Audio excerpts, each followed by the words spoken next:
थानेदार को प्यास लगी दौड़ की और घोड़ी को प्यास लगी हुई, दोपहर का समय हो गया 12-1 बजे का।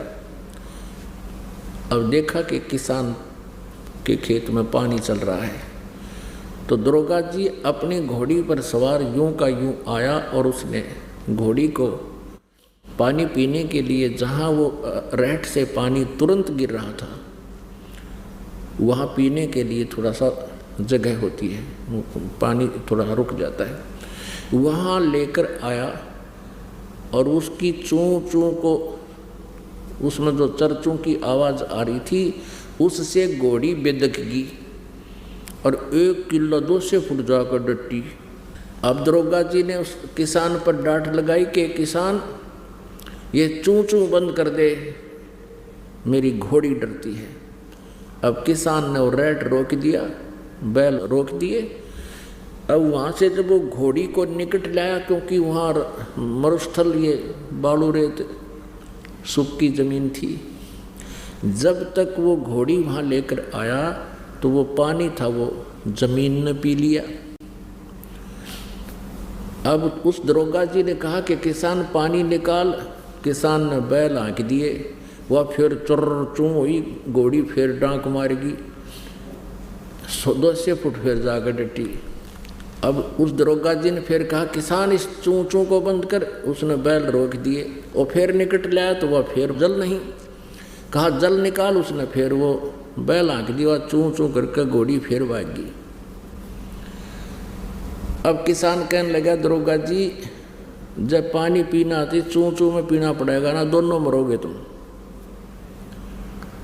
पानी इस चूं चूं तो ही मिलेगा तुमने, ची चूं ते। तो पुण्यात्माओं, इस काल में आपने या ची चूं ला रखी है, ये टेंशन, समस्याएं,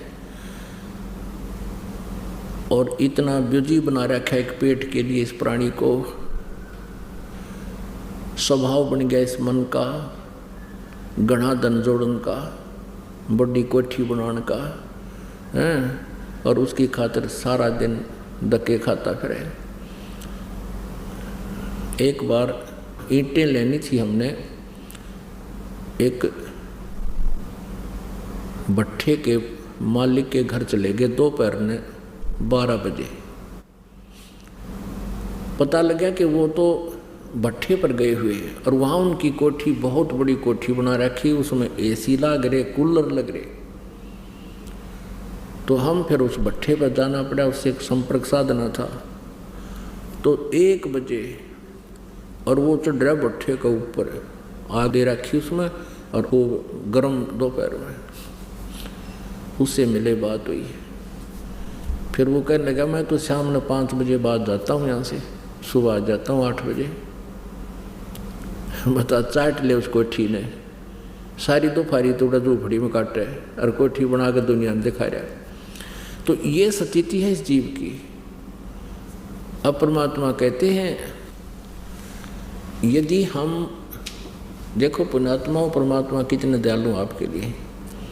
आप जी को यहाँ बुलाते हैं, ये अमृत ज्ञान सुनाते हैं जो पृथ्वी पर नहीं सुनने को मिल सकता, और यहाँ कितनी सुविधा आप जी के लिए करवा रखी है। और यहाँ आने में भी कोई आनाकानी मानता है तो वो कति भक्तिहीन प्राणी है, उसकी रजा नहीं भगवान। अपने पेट के लिए कहाँ उस, देखो उस कितना पैसे वाला व्यक्ति भी वहाँ पड़ा था खेतों में, भट्ठे पर, तो यहाँ तो कुछ भी कष्ट को नहीं। तो इसलिए परमात्मा के लिए यदि हमने थोड़ा बहुत कष्ट उठाना भी पड़ जाए तो बिल्कुल मन में जो है आलस नहीं होना चाहिए। परमात्मा कहते हैं, नर संसारी लगन में दुख सह करोड़, और जो परमात्मा के लिए जितना सह उतना ही थोड़ा। अब जैसे किसी को कहते हैं चलो जी सत्संग में आओ, जी सत्संग में चलो, सत्संग बराबर वाला इशार में, तो कहते हैं टाइम को ना फिर देखेंगे। उनको टाइम क्यों नहीं कि उनको ये लगता है कि कहीं मेरा नुकसान ना हो जावे, माया थोड़ी जोड़न पाऊं। परमात्मा कहते हैं, राम नाम कड़ुआ लगे, राम नाम कड़वा लगे ये मीठे लगे दाम, दुविधा में दोनों गए भाई माया मिली ना राम। एक आदि घटना पुण्यात्मा हृदय को छू जाती है और आजीवन याद रहती है, और जिस कारण से परमात्मा की भक्ति में रुचि दृढ़ होती है। एक समय मेरे पूज्य गुरुदेव जी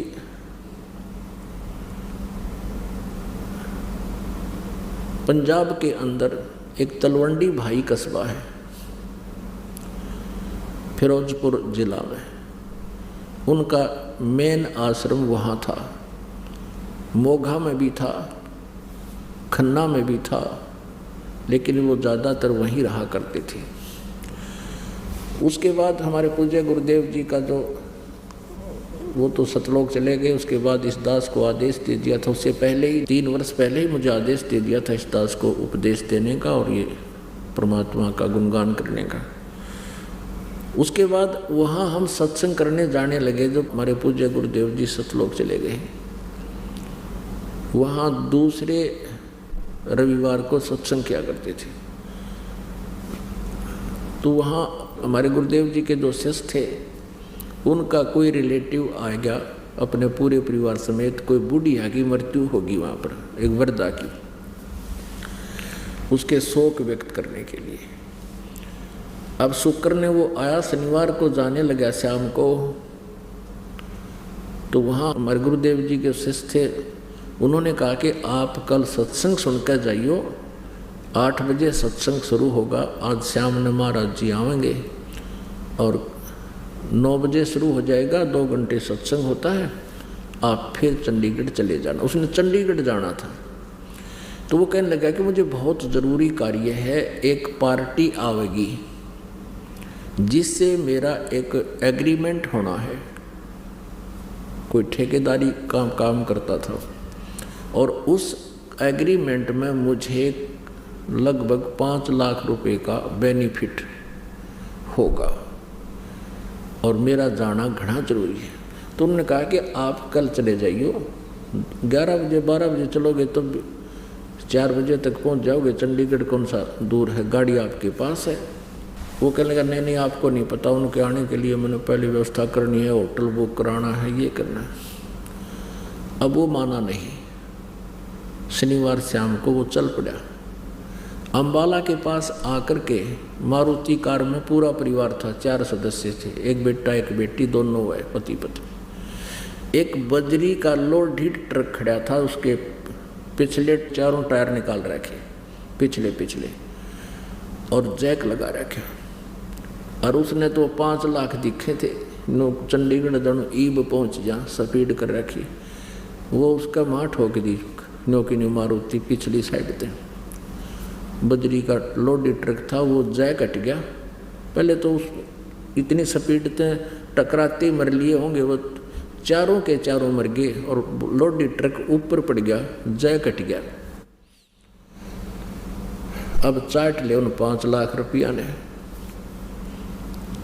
अब परमात्मा कहते हैं राम नाम कड़ुआ लगे ये मीठे लागे दाम, और दुविधा में दोनों गए माया मिली ना राम। परमात्मा कहते हैं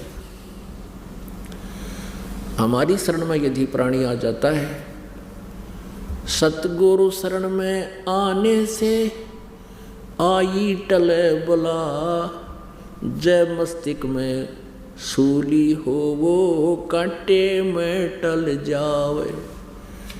परमात्मा की शरण में आने से यदि आपके भाग्य में आपकी मृत्यु होनी हो, तो पूर्ण संत परमेश्वर कबीर जी की शरण में आने से आपकी वो मृत्यु एक कांटा लाग कर टल जाए। यानी थोड़ी चोट में जान जानी हो, दुर्घटना होगी और आत्मा फ्रैक्चर हो गया या टांग टूट गई, कुछ भी ना होया, जान बची, 2 महीना में टांग ठीक हो जाएगी। एक समय एक नगर के बाहर आश्रम था। पुण्यात्माओं, परमात्मा कहते हैं गोता मारूं स्वर्ग में जा बैठूं पाताले, कह कबीर ढूंढता फिरूं अपने हीरे मोती लाल। तो परमात्मा की 3 प्रकार की से शरीर स्थिति है। जैसे ऋग्वेद मंडल नंबर 9 सूक्त नंबर 1 के मंत्र नंबर 8 और 9 में कहा कि वो परमात्मा सबके पापों का हरण करने वाला और तेजो में शरीर को प्राप्त होता है।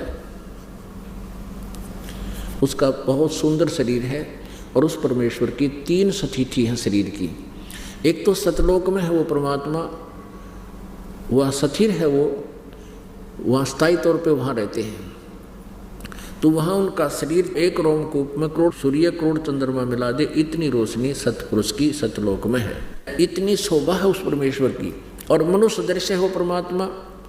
ये आज तक जितने भी पंथ में ऋषि ये जितने सतलोक के गुण गाने वाले राधा स्वामी धन धन सतगुरु ये तेरे सारे जो जय गुरुदेव वाले हैं ये सारे कति झूठा ज्ञान रखते हैं। परमात्मा को निराकार बताते हैं सतलोक में, वहाँ तो चेतन ही चेतन है, वहाँ पर परमात्मा है ही नहीं। और मोक्ष प्राप्त आत्मा सतलोक में निराकार परमात्मा में ऐसे समा जाती है जैसे बूंद समुद्र में। कोई बात हुई? अब किसी को कोई कहे कि चलो समुद्र में डूब कर मरांगे, होगा कोई तैयार? वहाँ भगवान है नहीं, आम के टिंडे लाएंगे वहाँ पर, फिर क्या करेंगे जाके? भगवान के लिए तड़पते फिरते हैं। मूर्ख बना रखा है इन्होंने, ये काल के दूत थे सारे। तो एक तो वो स्थिति है और दूसरी स्थिति ये है कि वो नवजात शिशु का रूप धारण करके एक युग में एक ऐसी लीला करता है जैसे बनारस में की सतयुग में परमात्मा कबीर जी ने। और धीरे धीरे बड़े होते हैं लीला में, शरीर में नवजात शिशु धारण करके आते हैं। फिर बड़े होकर के छोटे ही आयु से 5 वर्ष की आयु से ही बड़े बड़े विद्वानों के छक्के छुटा देते हैं और एक तत्वदर्शी संत की भूमिका स्वयं करते हैं और एक अच्छे नागरिक की भूमिका भी करते हैं, एक अच्छे भक्त की का रोल भी स्वयं ही करते हैं, तत्वदर्शी संत की भूमिका भी स्वयं करते हैं। और हमें उदाहरण छोड़कर जाते हैं कि ऐसे रहो, समर्पित रहो परमात्मा पर, ज़्यादा संग्रह संचन में समय व्यर्थ मत करो।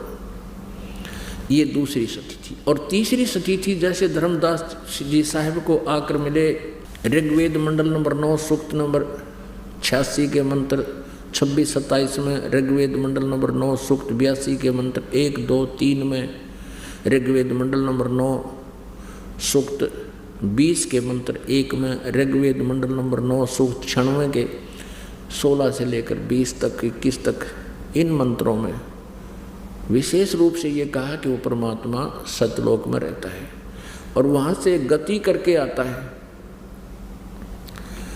और अच्छी आत्माओं को मिलता है,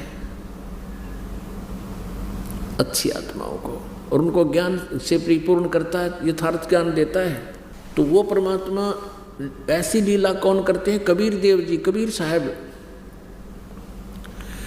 वो कबीर साहब जी किन किन को मिले हैं? आदरणीय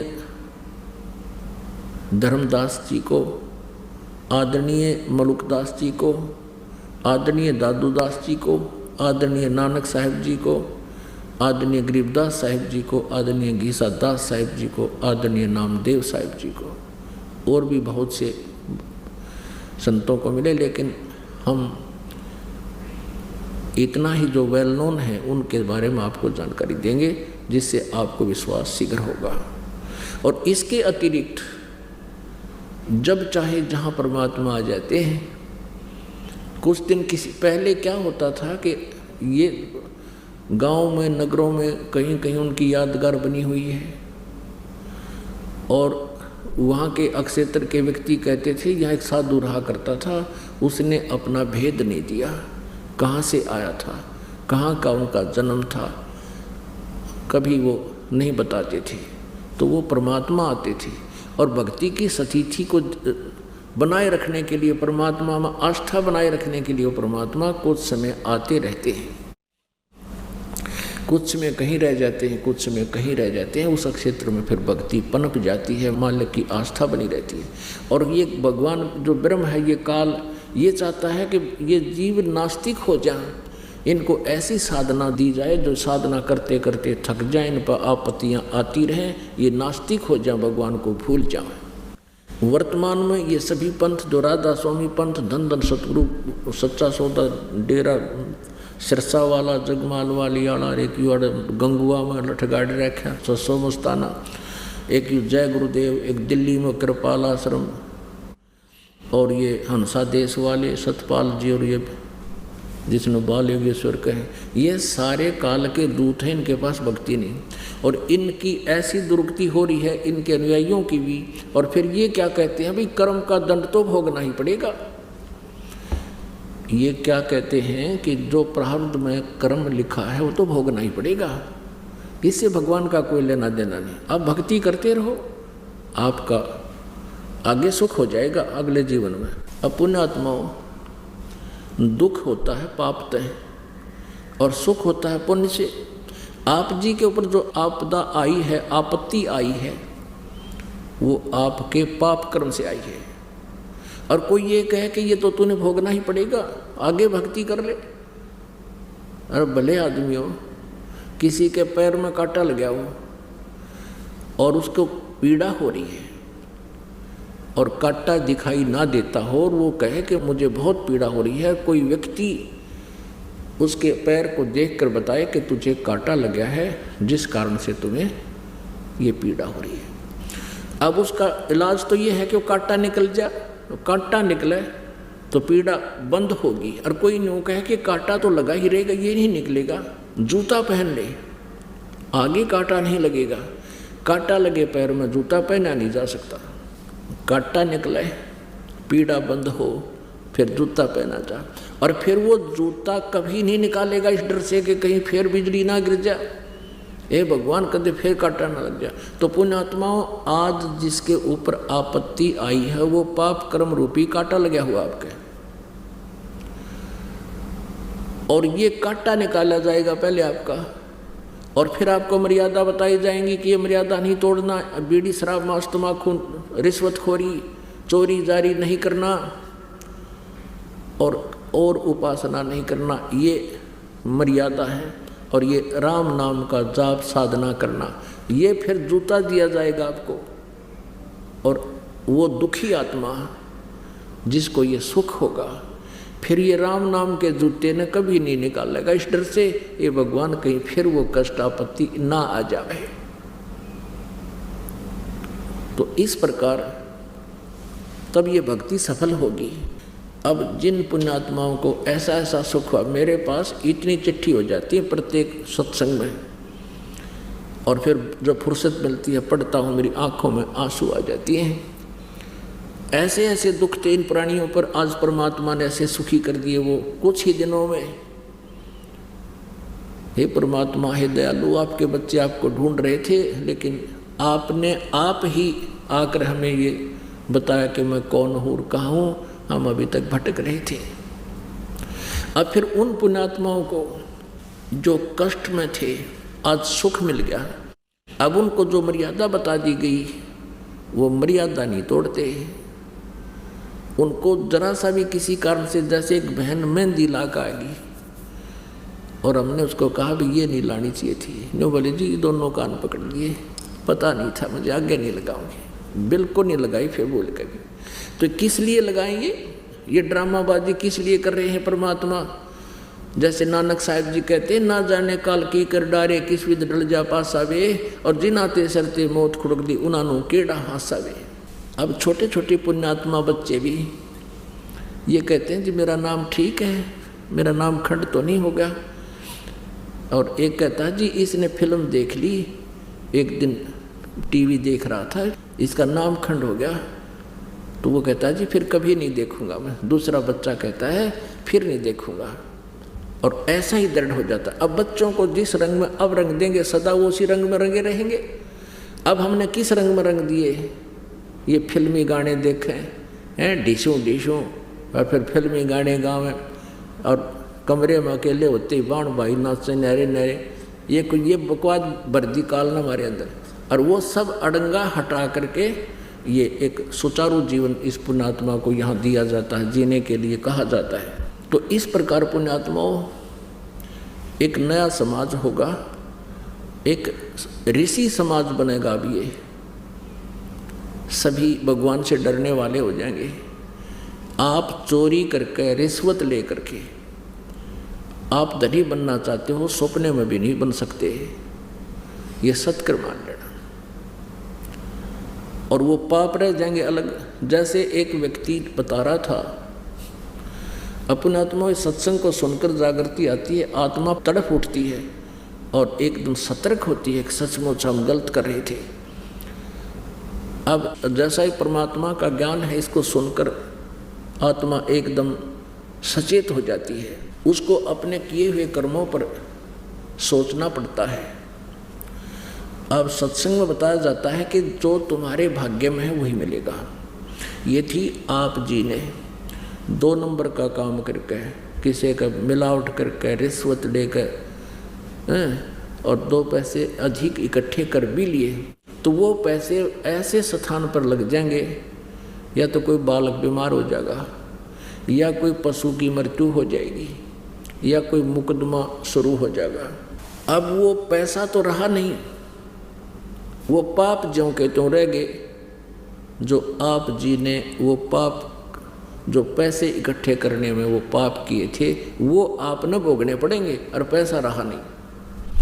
और परमात्मा का विधान है, जैसा तुमने किया उससे अधिक तुम रख नहीं सकते।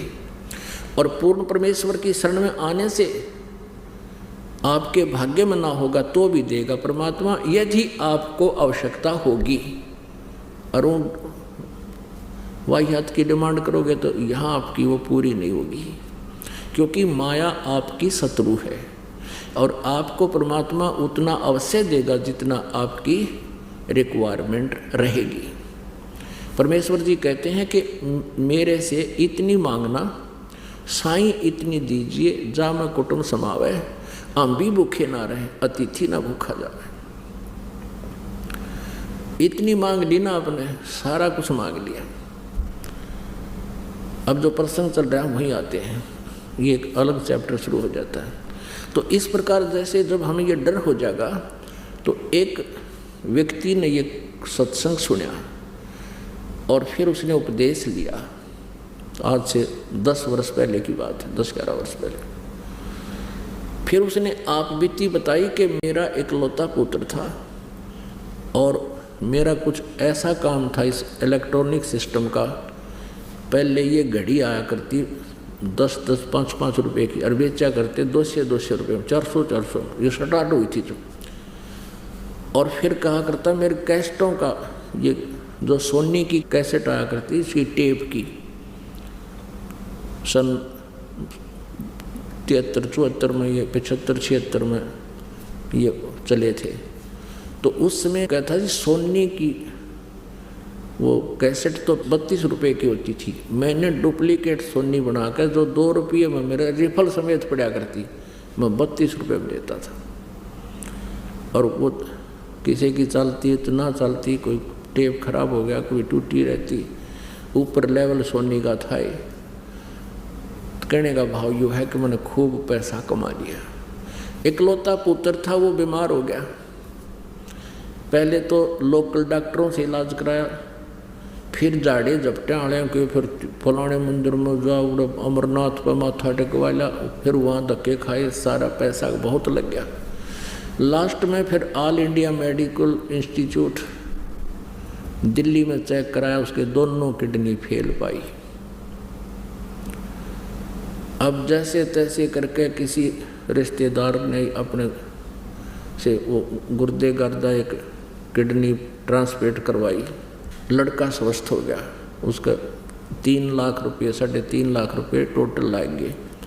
यानी कर्जा और हो गया, जो कमाया था वो तो गया। और फिर भी सोची चल कोई बात नहीं, फिर कमा लेंगे। 6 महीने के बाद वो ही लड़का बस दुर्घटना में मृत्यु को प्राप्त हो गया। अब उसकी आंखों से आंसू नहीं सूख रहे थे। जब उसने ये सत्संग सुना, कहने लगा जी मैं तो इतना पापी आत्मा था, मेरे तक कीड़े पड़ जाना सारे शरीर में तो भी थोड़े हैं।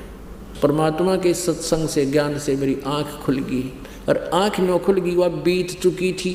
जय उसके पास ये सुख होता, लड़का भी जीवित होता, कद्दे ना सुने हमारी बात ने और ना उसका असर हो। तो यहाँ परमात्मा कहते हैं, हमें याद दिलाते हैं कि हे परमात्मा, आप ऐसे अर्ज करते रहना प्रभु से।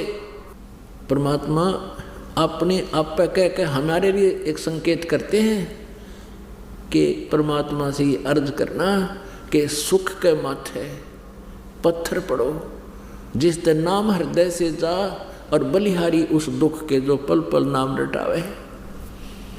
हे परमात्मा, ऐसा सुख भी ना देना जिससे आपकी याद ना आवे। हे प्रभु, इतना कष्ट देते रहना जिससे आपकी भूल ना पड़े। कहते हैं उस सुख का आग लगो जिस तो भगवान तो दूर हो जा पुरानी, और बलिहारी उस दुख का जो पल पल नाम रटावे। पुण्यात्माओं, आप जो भी कोई दुख में यहाँ आया उसके लिए ये दुख वरदान सिद्ध होगा एक दिन। कुछ दिन के बाद आप देखना, ये कष्ट ना आता तो आप यहाँ नहीं आते। यहाँ नहीं आते तो इस अनमोल मनुष्य जीवन को बर्बाद करके चले जाते।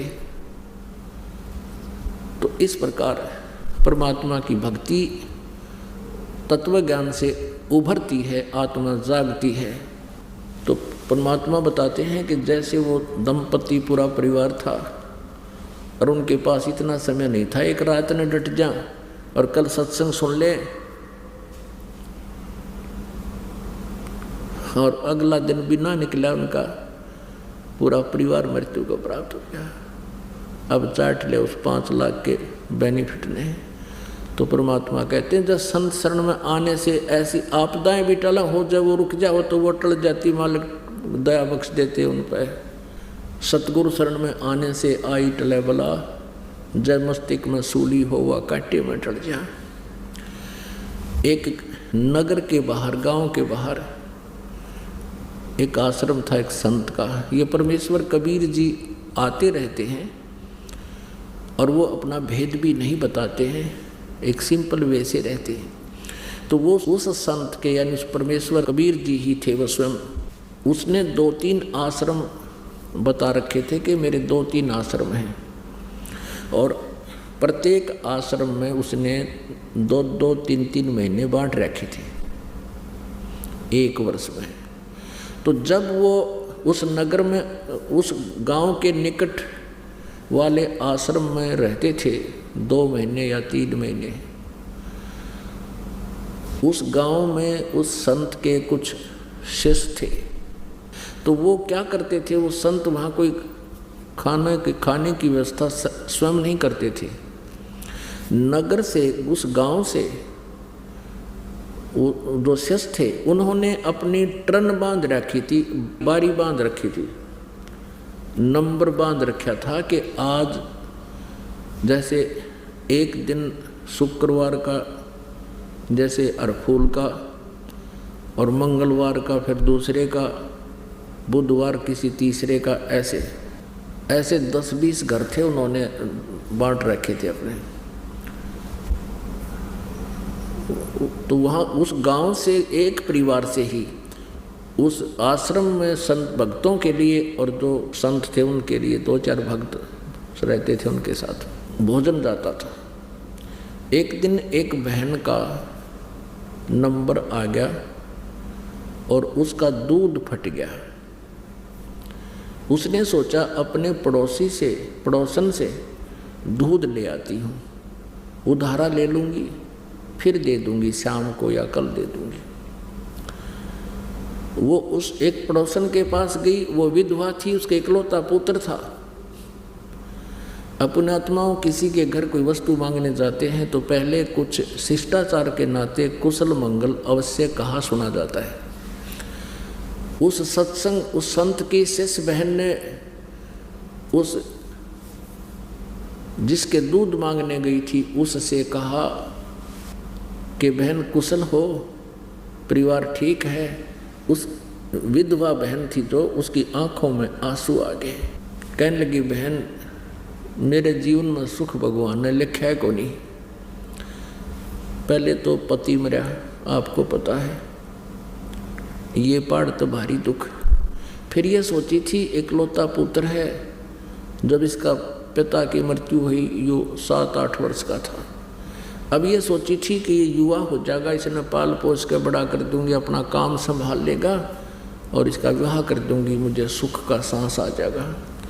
अब ये लड़का 15-16 वर्ष का हो गया, ना काम करता और ये शराब पीवे और पैसे घर से जो चीज़ मिल जाती है यानी पैसे ले जाता है और पता नहीं कहाँ रहता है सारा दिन, मुझे पता नहीं इसका, ना बताता, देर से आता है और कुछ कभी कहती हूँ तो लड़ने को तैयार हो जाता है। यूँ कह कर बहुत रोने लगी। तब उस जो सत्संग में जाती थी उस बहन ने कहा कि बहन तू ऐसे कर, हमारे साथ तू सत्संग में चला गए और वहाँ जाने से तेरा मन भी हल्का होगा। आज सारा दिन यहाँ टेंशन में पड़ी रहती है, वहाँ परमात्मा की चर्चा सुनेगी, बतलावेगी, तेरा मन खुश होगा और परमात्मा की शरण में आने से बहुत लाभ हो जाता है। तेरे बेटे को भी परमात्मा ही सुधार सकता है।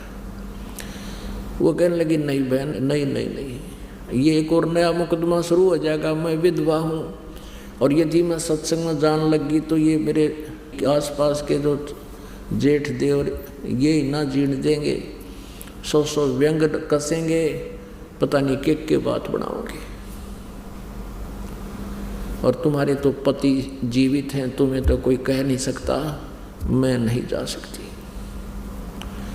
उसने चैप्टर क्लोज कर दिया। फिर उस बहन ने कहा कि बहन ऐसे ऐसे मैंने अपने गुरुदेव के लिए आज भंडारा देना था, मेरा दूध फट गया और आपके दूध है, मैं दूध लेने आई थी, चाहे उधारा दे दे, तेरा कल दे दूंगी। अब उस बहन को कैसी प्रेरणा हुई, तो वो दूध निकाल कर रखा ही था, वो सारा का सारा उसके पात्र में डाल दिया। अगले बहन ले जा। सत्संग में जाने वाली सत्संगिन बहन ने कहा कि कुछ तो रख ले बहन तू, कि ना इशारा ले ले, मेरा तो पाप में जाना सारा है और मेरा भी भाग उदय हो जाएगा, साधु संत भक्त आहार करेंगे। अब क्या प्रेरणा हुई, ये कहते हैं करे करावे साइया मन में लहर उठा, दादू से दर्जीव का वो आप बगल हो जा। अब वो बहन दूध ले आई, खीर बनाई और महात्मा को खिला दी, साधु भक्तों को, संतों को।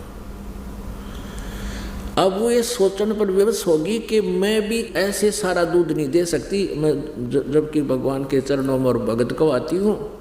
जिस प्रकार इस बहन ने समर्पित कर दिया, सब कुछ दे दिया, इसमें अवश्य जगह है परमात्मा की, इसका भूल पड़ेगी तो धीरे धीरे वह उसके पास जान लाएगी।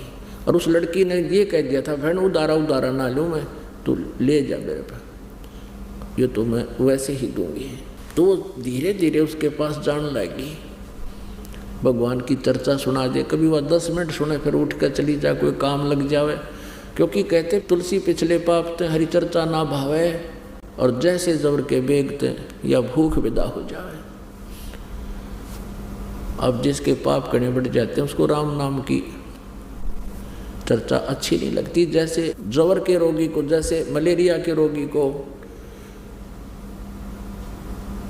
रोटी भी कड़वी लगती है, मनुखा दाख भी कड़वी लगती है, वो कड़वी नहीं होती, लेकिन उस बुखार के उस जवर ने उसके शरीर की व्यवस्था को ऐसा बिगाड़ दिया कि मीठी चीज़ भी, मीठे पदार्थ भी कड़वे लग रहे हैं।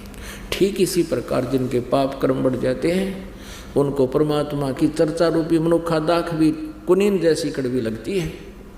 इसका ट्रीटमेंट क्या, फिर मलेरिया हो गया तो कड़वी कुनीन ही खानी पड़ेंगी आपको, ना चाहते हुए भी खानी पड़ेंगी, और उनके खाने से फिर वो मलेरिया जबर ठीक हो जाएगा। फिर वो रोटी जो कड़वी लगा करती थी वो इतनी स्वादिष्ट लगेंगी, लुखी सुखी भी खा जाओगे, जब सब्जी ना बनी होगी तो। पुण्यात्माओं ठीक इसी प्रकार हमारे साथ बीती हुई है, और जितने भी भक्त यहाँ आए सबके साथ ऐसा ही संघर्ष हुआ है। परमात्मा की चर्चा शुरुआत में सुन नहीं सकते थे, थोड़ी सी बात सुनी उठकर चल पड़ते या दिमाग कहीं घूमने लग जाता, और मालिक की दया हुई, ये कुनीन हमने खानी शुरू कर दी। ना चाहते हुए भी सुनते रहे, 10 मिनट बैठे रहे, कभी 20 मिनट, फिर घंटा, और फिर ऐसा जबर उतरा अब ऐसी भूख लगती है, आप देख लो कहाँ कहाँ से, कोई 1000 किलोमीटर से, कोई 500 किलोमीटर से, कोई 200 किलोमीटर से। अब इतनी भूख लग रही है आपको क्योंकि आपके वो पाप कर्म समाप्त होने लग रहे हैं और आपकी आत्मा में भूख बढ़ेगी परमात्मा की चर्चा सुनने की। अब यही स्थिति उस बहन की होगी। 5-4 मीटिंग में उसके मन में प्रेरणा होगी कि बहन आप ठीक कह रही हो। अब उस बहन ने उसकी शंका का समाधान किया कि आप कह रही हो कि मैं विधवा हूँ और लोग मेरे बारे में पता नहीं क्या क्या कहा करेगी, दुनिया मुझे जीने नहीं देगी। तब उस बहन ने सत्संग में सुने हुए विचार व्यक्त किए कि बहन आपने मीराबाई की कथा सुनी होगी। ठाकुरों की लड़की थी और ठाकुर तो अपनी बहू बेटियों को पर्दे से बाहर नहीं जाने देते थे। उस समय इतना ऐसा सख्त उनका नियम था, विधान था।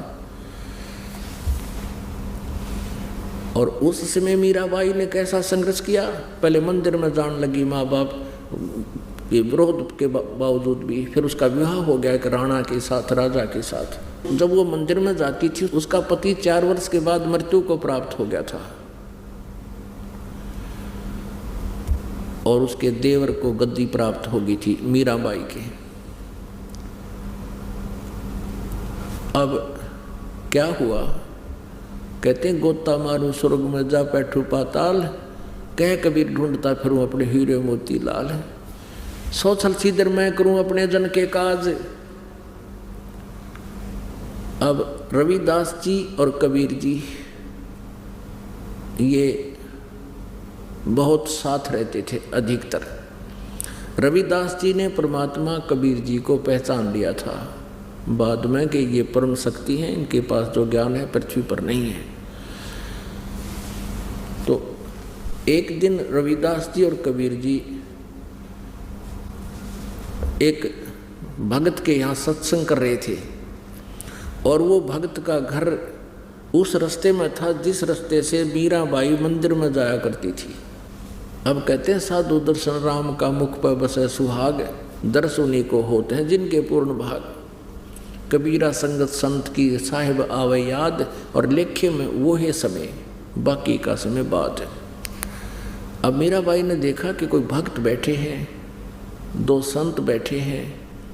मंदिर में गई, जल्दी जल्दी पूजा करके वापस आई। रास्ते से थोड़ी सी दूरी पर वो 20-30 भक्त बैठे थे और परमात्मा कबीर जी और रविदास जी बैठे थे। मीराबाई ने सोचा चल थोड़ी सी देर संतों के विचार सुन लेते। वह बैठ की जाकर परमेश्वर कबीर जी ने उस दिन सृष्टि रचना सुनाई और ब्रह्मा विष्णु महेश की सखी थी बताई कि इनसे ऊपर एक और परम शक्ति है। मीराबाई के गले वह बात उतरी को ना, क्योंकि वह श्री कृष्ण जी की परम पुजारन थी। तब कबीर साहब जी के साथ वार्ता की उसने कि महाराज जी हमने तो आज पहली बार आपसे सुना है और मैं तो श्री कृष्ण से ऊपर किसी को नहीं मानती और ना मानूं। परमात्मा ने कहा बेटा देखो जिद करना तो दूसरी बात है, भक्तों के लक्षण नहीं होते। वो कहती मेरे साथ कृष्ण जी साथ आकर डांस करते हैं, कभी सौपन में करते हैं, कभी वैसे आभास होता है। तब परमेश्वर ने कहा कि तू अपने कृष्ण जी तो पूछ लिए। फिर मान लिए हमारी बात ने। मीराबाई को तो चिंता होगी, उसने लेट गई सपने में, वही चिंता श्री कृष्ण जी प्रकट हुए। श्री कृष्ण जी से मीरा जी ने पूछा कि भगवान मैंने ऐसे ऐसे संतों के वचन सुने हैं और संत झूठ नहीं बोलते। हे भगवान क्या आपसे ऊपर भी कोई परम शक्ति है? श्री कृष्ण जी ने कहा कि हमारे से ऊपर बहुत परम शक्ति है, लेकिन मीरा उसकी भक्ति करने का कोई लाभ नहीं, हमने करके देख ली, वो उसकी प्राप्ति हो नहीं सकती, क्यों व्यर्थ प्रयत्न करें। अब मीराबाई का तो करंट जैसा झटका लग गया, अरे तेरा गजब हुई, इन तो ऊपर भी कोई शक्ति है। तो अगले दिन तुरंत जाके चरणों में मत्था टेक दिया उस पुण्यात्मा ने और कहा प्रभु मेरी शंका खत्म होगी। श्री कृष्ण जैसे भी ऊपर शक्ति है, लेकिन वो कह रहे हैं वो मिलती नहीं। परमात्मा कहते हैं हम मिलावांगे उस तय, बेटी ना क्यों मिला, फिर फायदा क्या भक्ति का जो भगवान नहीं मिलाते। उस दिन के बाद उसने अपना मंदिर जाना बंद कर दिया, क्योंकि परमात्मा के नियम है, अब वहाँ नहीं जाएगी, उस मूर्ति में भगवान नहीं है। और जिसकी मूर्ति है वो मिलेगा जब बात बनेगी। जैसे एक सेब की मूर्ति रखी हो पत्थर की, चाहे किसी की, वो सेब की मूर्ति ये तो याद दिलाती है कि सेब के गुण क्या है। वो सेब ओरिजिनल मिला जब बात बने, उस मूर्ति वाली सेब ते पेट नहीं भरे। कहने का भाव ये है कि मीराबाई ने कहा प्रभु मुझे उपदेश दे दो। अब वो ठाकुरों की लड़की, कबीर जी जुलाहा, रविदास जी चमार, अब संत काचा काम नहीं करते। परमेश्वर ने सोचा कि इसकी परीक्षा भी ले लें या कदे कल, क्योंकि कल को नाम लेने के बाद इसको लोग टोंट कसेंगे और यह नाम त्याग देगी तो इसकी दुर्गति दूनी हो जाएगी। क्योंकि गुरुजी का उपदेश लेने के बाद अपने गुरुजी के प्रति चाहे सारा संसार कुछ भी कहता रहे, उसके विषय में सुना नहीं करते। यानी नकली गुरु की तो और बात है, लेकिन और सही गुरु के जो वास्तविक में परम संत होते हैं उनके विषय में उपदेशी ने उपदेश लेने के बाद मन में दोष नहीं आने देना चाहिए, ना तो भक्ति समाप्त हो जाती है, नाम कट जाता है।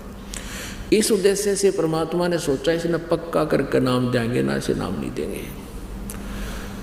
परमेश्वर ने कहा कि रविदास जी से बता दिया था कि वो लड़की आवेगी, नाम लेने आवेगी कल, और आपके पास भेजूंगा मैं। उनका मालिक ने बना लिया था प्रोग्राम, और आप उनको उपदेश देना और पहले अपनी सचीची बताना कि मैं चमार हूँ बेटी, और फिर देखना वो के कहेगी। मीराबाई आई, नाम के लिए कति दृढ़ प्रार्थना की। परमेश्वर ने कहा बहन जाओ बेटी, उस सामने बैठा उससे रविदास जी से नाम ले लो। अब उठ के चली गई।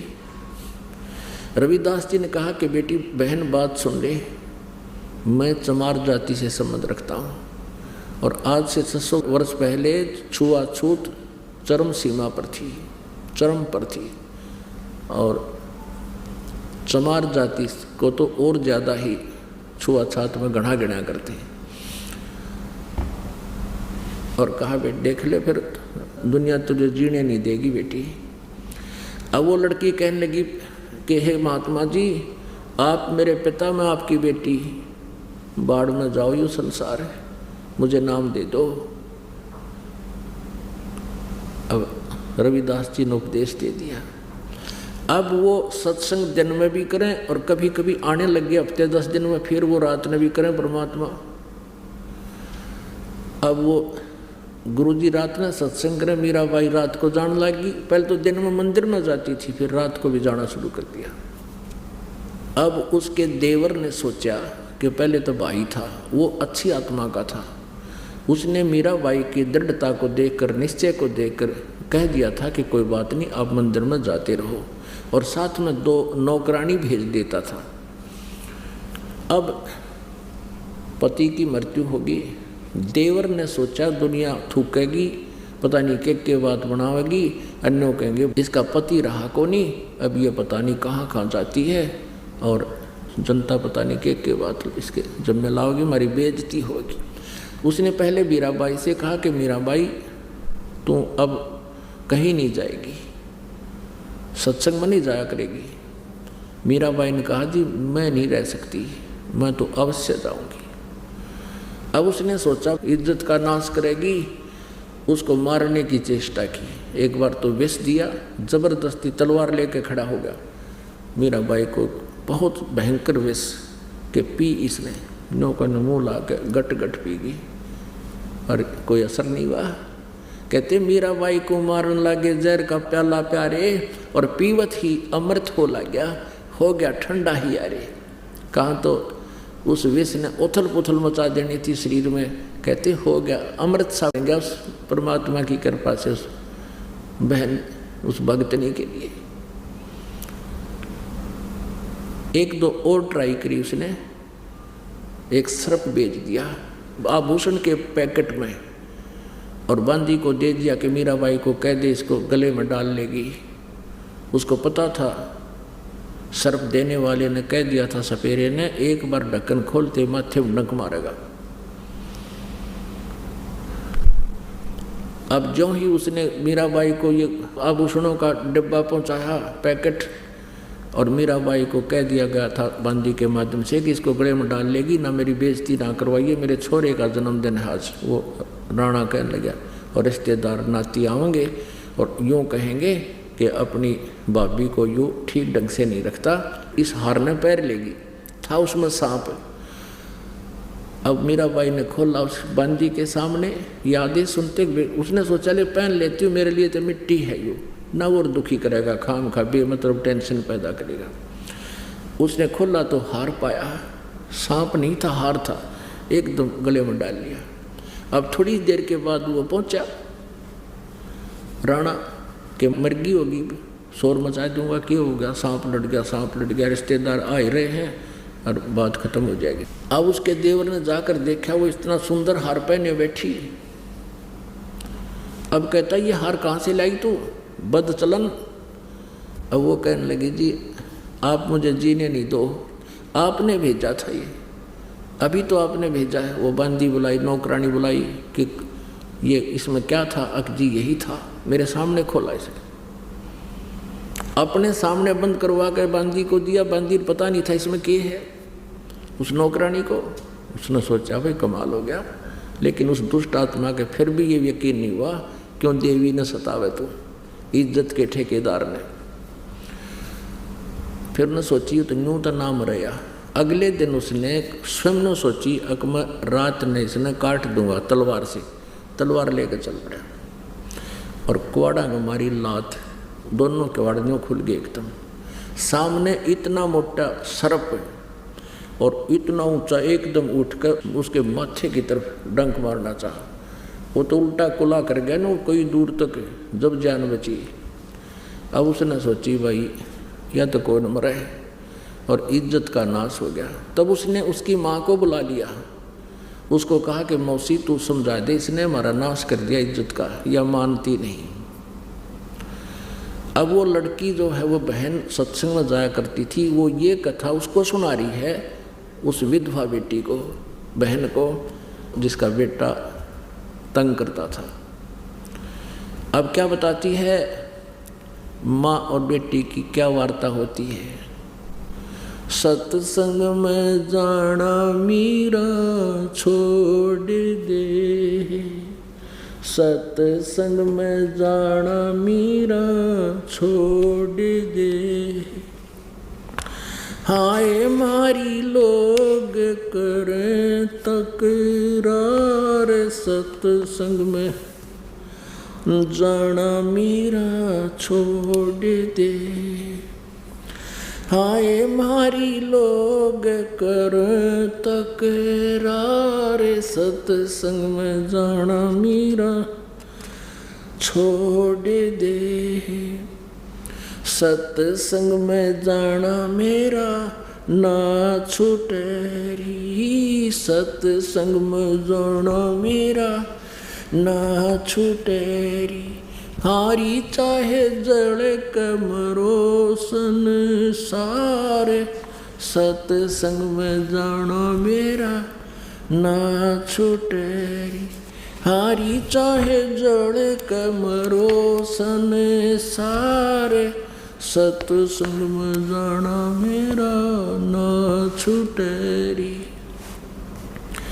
थारे सत्संग के राय में, थारे सत्संग के राय में, आए वहाँ पर रहते हैं काले सांप, कोई कोई सर्प तन डस लेवे, आए वहाँ पर रहते हैं काले सांप, कोई कोई सर्प तन डस लेवे, जब गुरुदेव की मेरे होए री, जब सतगुरु जी की मेरे होए री, हारी व तो सर्प गंडे वे बने जा, सत्संग में जाना मेरा ना छूटे री, हारी व तो सर्प गंडे वे बने जावे, सत्संग में जाना मेरा ना छूटेरी। हारी चाहे जड़ के मरो संसार, सत्संग में जाना मेरा ना छूटेरी। हारी चाहे जड़ के मरो संसार, सत्संग में जाना मेरा ना छूटेरी। थारे सत्संग के राय में है, थारे सत्संग के राय में है। हाय वहाँ पर रहते हैं बबरी शेर, कोई कोई शेर तने खा लेवे। हाय वहाँ पर रहते हैं बबरी शेर, कोई कोई शेर तने खा लेवे। जब सतगुरु जी की मेर होएरी, जब सतगुरु जी की मेर होएरी। हारी वे तो शेरा के गिदड़ बने जावे, सत्संग में जाना मेरा ना छूटेरी। हारी वे तो शेरों के गिदड़ बने जावे, सत्संग में जाना मेरा ना छूटेरी। हारी चाहे जड़ के मरो संसार, सत्संग में जाना मेरा ना छूटेरी। थारे सत्संग के बीच में, थारे सत्संग के बीच में आए वहाँ पर रहते हैं साधु संत, कोई कोई संत तन ले रमे। आए वहाँ पर रहते हैं साधु संत, कोई कोई संत तन ले रमे। तेरे री मन में माता पाप है री, तेरे री मन में माता पाप है री। संत मेरे माँ बाप हैं री, संत मेरे माँ बाप हैं री। हारी ये तो कर देंगे बेड़ा पार, सत्संग में जाना मेरा ना छूटे। हारी ये तो कर देंगे बेड़ा पार, सत्संग में जाना मेरा ना छूटेरी। हारी चाहे जड़ कमरो संसार, सत्संग में जाना मेरा ना छूटे। सत्संग में जाना मेरा छोड़ दे, सत्संग में जाना मेरा छोड़ दे। हाय मारी लोग करें तकरार, सत्संग में जाना मेरा छोड़ दे। सत्संग में जाना मेरा ना छूटेरी, सत्संग में जाना मेरा ना छूटेरी। हारी चाहे जड़ कमरो संसार, सत्संग में जाना मेरा ना छूटेरी। वो तो जाति चमारे है, वो तो जाते चमारे है, इसमें हमारी आर है, इसमें हमारी आर है। तेरे लिख मता चमारे है री, वो तेरे लिख मता चमारे है री। मेरा सिरजन आर है री, मेरा सिरजन आर है री। हारी व तो मीरा के गुरु रविदास, सत्संग में जाना मेरा ना छूटेरी। हारी व तो मीरा के गुरु रविदास, सत्संग में जाना मेरा ना छूटेरी। हारी चाहे जड़ के मरो संसार, सत्संग में जाना मेरा ना छूटेरी। अपने आत्माओं परमात्मा के लिए इतना संघर्ष करना पड़ेगा। यदि मीराबाई उस समय उस खानदान के चक्कर में पड़ी रहती, इस संसारिक झूठी लोक लाज में आकर भक्ति ना करती, आज कौन मीराबाई को याद करता। आज उस बहन बेटी का जुबान पर नाम है सबसे पहले। और जो इज्जत वाली बनी फिरें थी, ठेकेदार हो रहे थे हमारी इज्जत का नाश हो जाए, वो कुतिया बनी फिरें, वह इज्जत गली में अंडाज। परमात्मा कहते हैं बीबी पड़ दे रहे थी, डोडी लगे थी बार, इब गा तो गाड़ा फिरती हो बन कुतिया बाजार। नक बेसर नक पे बनी पैर थी हार हमेल, और सुंदरी से कुतिया बनी सुन साहिब के खेल। अब उस बहन का यह बात बहुत खटकेगी, और पुण्यात्मा होती हैं जब तक उनको ये ज्ञान नहीं सुनने को मिलता है तभी तक दबी रहती हैं। अब उसने उसी दिन कहा बहन मैं नाम लेकर आऊँगी, उसके साथ चलेगी। परमात्मा कबीर जी से यानी परमेश्वर से नाम लिया, संत से उपदेश ले लिया। तो फिर जैसे ज़्यादातर आपको सत्संग में किस लिए बुलाया जाता है, आप एक दूसरे से भी बहुत कुछ ग्रहण करते हो। छोटे छोटे बच्चों को देखते हैं, दंडवत प्रणाम करते हैं, भंडारे में सेवा करते हैं, तो आप जी के अंदर भी उमंग होती है, मैं भी कुछ अपना हाथ से या कुछ शुभ कर्म करूं, कोई दान करूं, इस तरह की क्रिया।